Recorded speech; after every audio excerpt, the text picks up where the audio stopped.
Healthy வெர்ஷனாக நம்ம ஊர் ஸ்டைலில் நம்ம வீட்டில் இருக்க குழம்பு 65 சப்பாத்தி இதை வச்சு ஒரு சூப்பரான சிக்கன் ரோல் அல்லது சிக்கன் ரேப் என்ன வேணால் சொல்லலாம்.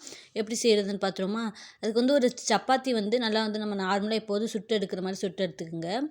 அதில் நம்ம செஞ்சு வச்சுருக்க சிக்கன் கிரேவியை மேலே கொஞ்சம் தாராளமாக ஊற்றிட்டு ஃபுல்லாக எல்லா சைடும் படுற மாதிரி ஸ்ப்ரெட் பண்ணி விட்ருங்க. இந்த கிரேவி ஊற ஊற அந்த சப்பாத்தி நல்லா சாஃப்டாயிரும், கடித்து சாப்பிட்றதுக்கு ஈஸியாக இருக்கும். அடுத்து நம்ம பொரிச்ச சிக்கனு 65 வச்சுக்கலாம். அந்த குழம்புல இருக்க கறி கூட எடுத்து வச்சுக்கலாம். இல்லை பிரியாணியில் மீதமாக இருந்துச்சுன்னா அந்த கறியை கூட வச்சுக்கலாம்.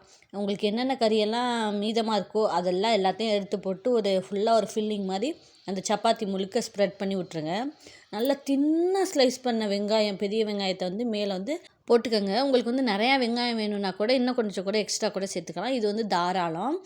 இதில் அங்கங்கே குட்டியாக நம்ம ஏமாத்துறதுக்கு டொமேட்டோ சாஸை அங்கங்கே மட்டும் விழுகிற மாதிரி ஊற்றிட்டு லெமன் ஜூஸ் புழிஞ்சு விடணும். அதை நான் காமிக்க மறந்துட்டேன். அதை புழிஞ்சு விட்டுட்டு இந்த மாதிரி சுற்றிட்டிங்கன்னா சூப்பரான சிக்கன் சப்பாத்தி ரோல் ரெடி ஆயிடும். இல்லை சிக்கன் ரேப் என்ன வேணால் சொல்லிக்கலாம். நம்ம குழந்தைங்களை இந்த மாதிரி ஹெல்த்தி ஐட்டம் டிஃப்ரெண்ட்டாக செஞ்சு கொடுத்து ஏமாற்றி சாப்பிட வைக்கலாம். ட்ரை பண்ணி பார்த்துட்டு எப்படி இருக்குன்னு கமெண்ட் பண்ணுங்கள்.